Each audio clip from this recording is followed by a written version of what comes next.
Hi, Illumination, and welcome to part one of our three-part special holiday prep edition for our video channel.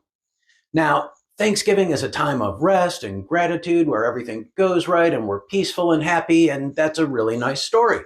But I think most might admit that it's also a time of passive-aggressive relatives, arguments about slights from 20 years ago, trips with annoyed family members to places they'd rather not be, heroic efforts to bite our tongues and keep everyone happy, or at least civil, and pretending to like Aunt Millie's weird, that clear jello thing with the olives and hot dogs in it, and hoping the dogs are under the table to feed it to.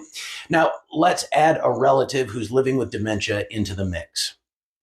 If we're going to engineer a successful Thanksgiving for someone with dementia, we can start by taking into account the variations of our loved one's behaviors. The wild card in this situation, though, is generally either inviting people to come to your loved one at your house or taking your loved one out of their environment to go somewhere else. Depending on the stage of dementia your loved one is experiencing and their particular expression of that stage, these variations to routine can become traumatic. So how do we minimize those changes? First, if you're getting together with family, consider hosting the event. I know it's probably a lot more work in some ways, but when there's a shakeup of the usual routine, it can be stabilizing for your loved one to at least be in a more familiar place. Second, can you limit the size of the group? I know that might be heresy, cutting the guest list in some families, but it's worth thinking about. I know this can be the stuff of nuclear war, right? So you have to make the right choice for your particular group. In the perfect situation, you'd only invite people who support your efforts and have a basic understanding of dementia, but I have yet to stumble across a perfect situation in my life. Thinking about how to balance family obligations with the obligation to create an environment for your loved one that feels safe can feel almost impossible. However, we can make this happen, but we're going to need some effective communication with family and friends. If you need to make a difficult decision like who can come to the holiday dinner, or even the decision that your loved one is not able to go to someone else's house, here are some ways to communicate this. First, whatever you believe to be best, don't waver on your commitment. Whether you want to limit the guest list, leave your loved one at home with a trusted caregiver, or simply cancel altogether, please honor your own decision and expect others to do the same.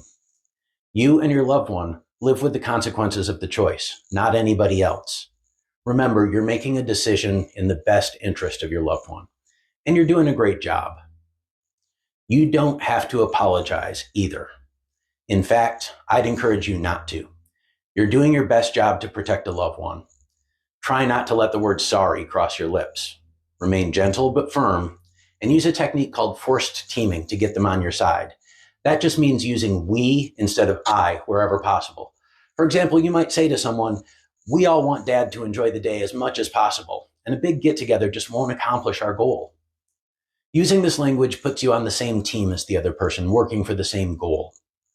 A relative might be upset because they don't understand your decision or how a big family dinner might negatively affect someone that they love and want to see too. For relatives who remain upset, it's okay to validate their feelings without apologizing or caving into their pressure. Listen to their feelings. They're doing their best too, and they also do deserve a voice. You might say something like, "I understand why you feel that way. I know you love Mom, and I feel the same way about not having the usual celebration." Compromise is a great way to go when you feel trapped in a tough situation. You can offer to have them over for a quiet mini Thanksgiving at another time, for instance, or ask that person to suggest an alternative solution that would be meaningful to them. Communication is key to working through this minefield. And if you present a firm stance while listening to and validating others, your chance of having family members accept your decisions is so much higher. You'll feel more confident and assured in your decisions too. So let's recap.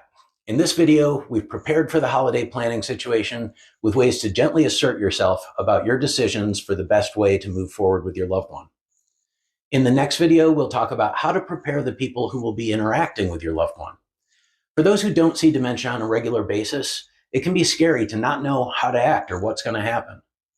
We'll talk about some ways to prep family who might not know what to do or say, and I'll give you a document resource that you can use with your family. Thanks for being here, everyone. Let's get through this holiday together. And if you're feeling thankful for this video, because Thanksgiving, see what I did there?